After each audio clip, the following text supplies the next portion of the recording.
Good morning, Genesis Project. My name is Tim, and this is my beautiful wife, Jen, and we're here this morning to talk to you about Women at Risk International. It is a Christian nonprofit organization that was established to primarily protect and rescue women and children from human trafficking and sexual slavery.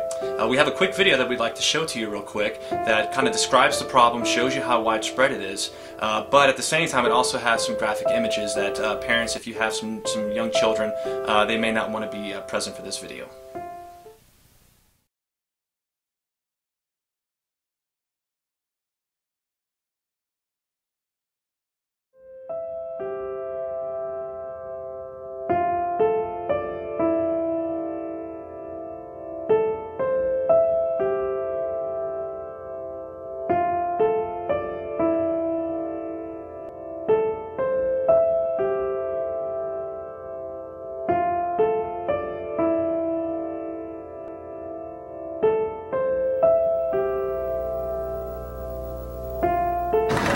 In distant places like Cambodia, Is she just 12? Yes. hundreds of children are on open sale, Boom Boom is okay?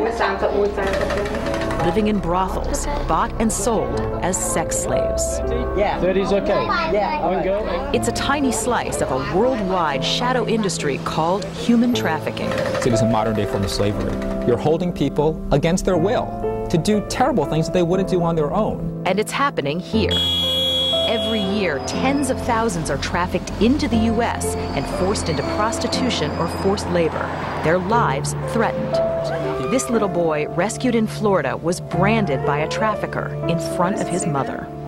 But now, trafficking cases involve American kids, lured in, held by force, and sold for sex. United States citizens who are born and raised there can be sold. Trafficking cases are being investigated in almost every state. Victims identified in Las Vegas in the last year alone came from 28 different home states. Shauna Newell makes friends easily, so when the new girl at high school invited her to a sleepover, she said sure. And we just hung out like normal friends would, and then the last day that I hung out with her, it's like the whole world flipped upside down. When Shauna got to the house in Pensacola, Florida, she asked for a glass of water. I drank the water and blacked out. What was in the water? Date rape drug. By Shauna's account, the new friend was actually a recruiter. The girl's so-called father was a sex trafficker. My legs were being held, and my hands were tied like this above my head. And I remember saying, no, please don't do this. Shauna was drugged, beaten, and raped repeatedly. In the parlance of human trafficking, she was being softened for trade. I fought him off for a little while, and then when I figured out I couldn't get him off, I just kind of laid there and just prayed the whole time. Saying what? Please let me live. Shauna's story is not unique. 200,000 teens a year are said to be at risk of being lured into forced prostitution. Shauna remembers dollar figures discussed. I was really mad because $300,000, I'm worth a lot more than $300,000.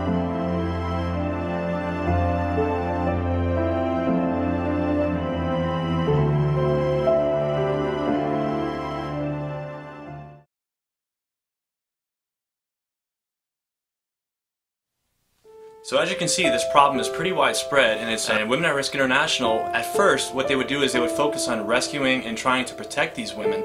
But what they found over time was that a lot of these women were poor and needy, and they didn't have a way to really provide any sort of sustained income for themselves.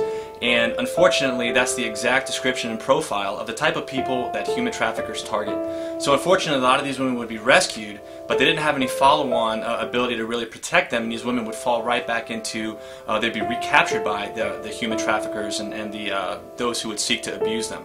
A need was identified basically for safe houses, and these safe houses have now been propped up, over 18 different countries.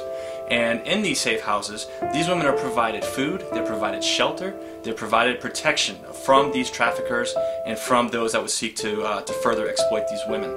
They're also provided an opportunity, should they choose to participate, to speak to a Christian counselor, where this Christian counselor will basically introduce them to God, reinforce in these women that they were created by God, that God loves them, that they are beautiful, they were created beautiful, and basically try to restore some dignity that was stripped away by these evil people. They're also taught life skills such as a craft or a trade, things like making jewelry or ornaments or pajamas. Basically, kind of dependent upon the country with which they're in, kind of dictates what they're taught.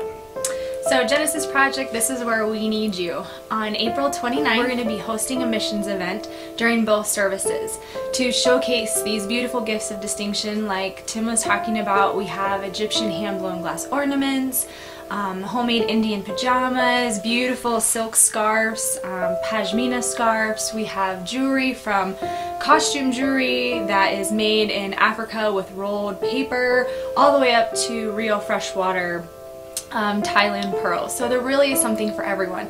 We have Mother's Day that is quickly coming up, so we all have presents to buy for that, or we all, especially women, have friends that we like to buy small gifts for Christmas or for birthdays, and some people are already doing their Christmas shopping early. So 100% of the proceeds go back to Women at Risk, and they send 90% of that back into each woman's safe house. So we're asking you to pray and considering coming out to purchase one of these gifts for yourself or for a loved one. That way you're also giving them a gift that is very unique, but also raising awareness on human trafficking. And we will need quite a bit of help the day of the event, so Tim and I, as well as Elaine, after this service, will have a sign-up sheet out in the lobby if you're interested in helping. Thank you so much, and God bless.